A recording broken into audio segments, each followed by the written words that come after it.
નમસ્કાર. અચ્છા, ક્યારે એવો વિચાર આવ્યો છે કે આપણે જે પૈસા વાપરીએ છીએ કે કોઈ વસ્તુઓ માપીએ છીએ એ બધામાં એવી તો કઈ જાદુઈ કડી છે જે બધાને જોડી રાખે છે? આજે આપણે ગણિતના એવા જ એક ગુપ્ત હીરોને મળવાના છીએ જે આ બધાની પાછળ છુપાયેલો છે, અને એ છે દશાંશ સંખ્યાઓ. તો ચાલો આ અંકોની રોમાંચક દુનિયામાં એક ડૂબકી મારીએ. તો ચાલો એક સવાલથી જ શરૂઆત કરીએ. જરા વિચારો, પૈસા, લંબાઈ માપવાની ફૂટપટ્ટી અને કોઈ વસ્તુનું વજન કરતો કાંટો, આ ત્રણેયમાં એવી કઈ એક વસ્તુ છે જે કોમન છે? જવાબ કદાચ આપણે વિચારીએ છીએ એના કરતાં પણ વધારે સરળ અને શક્તિશાળી છે.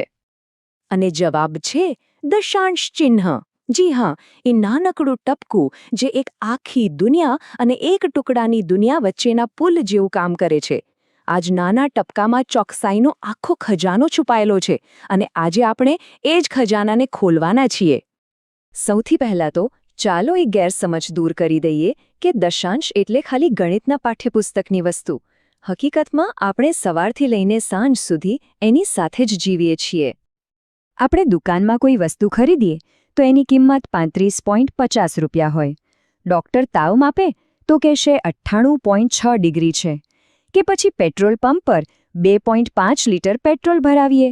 આ બધી જ જગ્યાએ દશાંશ આપણને એકદમ ચોક્કસ માપ આપે છે. દિવસ દરમિયાન બીજે ક્યાંય દશાંશ નજરે ચઢે છે ખરું? જરા યાદ કરો. તો હવે જ્યારે આપણે એ જાણી લીધું કે દશાંશ કેટલા કામના છે, તો ચાલો એને જરા બરાબર સમજી લઈએ કે આ સંખ્યાની બનાવટ ખરેખર હોય છે કેવી. એકદમ સાદી ભાષામાં કહીએ તો દશાંશ સંખ્યા એટલે એક આખી સંખ્યા અને એક ટુકડાનું મિશ્રણ. અને આ બંનેને અલગ પાડવાનું કામ કોણ કરે? પેલું નાનકડું ટપકું, એટલે કે આપણું દશાંશ ચિહ્ન. ચાલો આને સમજવા માટે એક ઉદાહરણ લઈએ. 135.75. હવે આપણે આ સંખ્યાના ટુકડા કરીને એના દરેક ભાગનો અર્થ ઊંડાણથી સમજીશું. દશાંશ ચિહ્નની ડાબી બાજુનો જે ભાગ છે, અહીંયા છે 135. એને કહેવાય પૂર્ણાંક ભાગ. આ પૂરેપૂરી વસ્તુઓ બતાવે છે. માની લો કે 135 રૂપિયા પૂરા. આ તો એકદમ સહેલું જ છે, બરાબર ને? હવે આવે છે આ નાનકડા ટપકાનો વારો. આ છે આપણો હીરો, દશાંશ ચિહ્ન. આ જ એ મહત્વનો ભાગ છે જે આખા અને અધૂરા ભાગને સ્પષ્ટ રીતે અલગ પાડે છે. એના વગર તો બધું ગડબડ થઈ જાય. દશાંશ ચિહ્ન પછી તરત જ જે પહેલો અંક આવે, એટલે કે અહીંયા 7, એ છે દશાંશ સ્થાન પર. આનો મતલબ શું? કોઈ એક વસ્તુના 10 સરખા ભાગમાંથી 7 ભાગ, જેમ કે 70 પૈસા. અને એની પછીનો જે અંક છે, અહીં 5, એ છે શતાંશ સ્થાન પર. આનો મતલબ થાય છે કોઈ વસ્તુના 100 સરખા ભાગમાંથી 5 ભાગ. આ તો દશાંશ કરતાં પણ નાનો, એકદમ ઝીણવટભર્યો ભાગ છે, જેમ કે 5 પૈસા. સરસ. હવે આપણે દશાંશ સંખ્યાના દરેક ભાગને ઓળખતા શીખી ગયા છીએ. તો ચાલો આ નવા જ્ઞાનનો ઉપયોગ એક બહુ જ પ્રેક્ટિકલ કામ માટે કરીએ.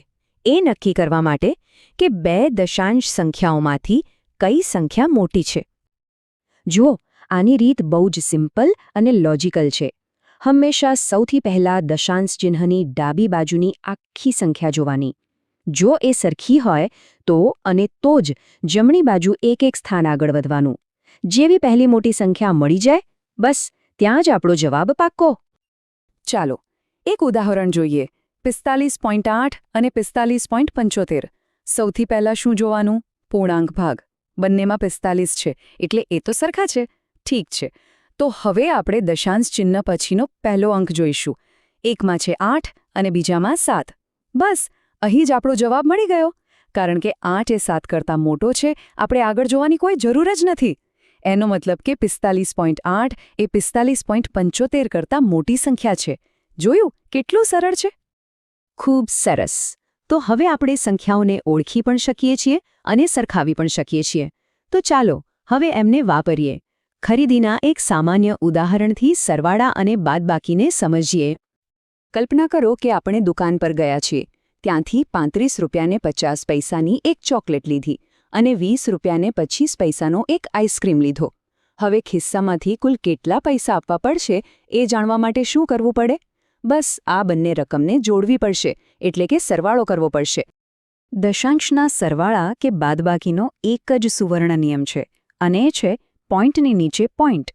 બસ આટલું યાદ રાખી લો એટલે ગણતરી ક્યારેય ખોટી નહીં પડે.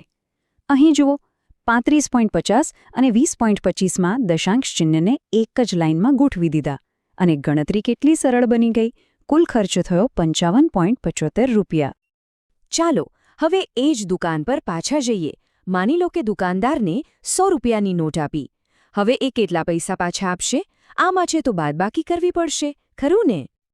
અહીં પણ એ જ સુવર્ણ નિયમ કામ લાગશે. પોઈન્ટની નીચે પોઈન્ટ. પણ હવે એક સવાલ, 100માં તો પોઈન્ટ છે જ નહીં, તો શું કરીશું? અરે બહુ સહેલું છે. આપણે 100ને 100.00 તરીકે લખી શકીએ છીએ. એનાથી કોઈ ફેર નથી પડતો. પણ આમ કરવાથી દશાંશ ચિહ્નને ગોઠવવામાં સરળતા રહે છે અને જવાબ એકદમ ચોક્કસ આવે છે, 44 રૂપિયા 25 પૈસા.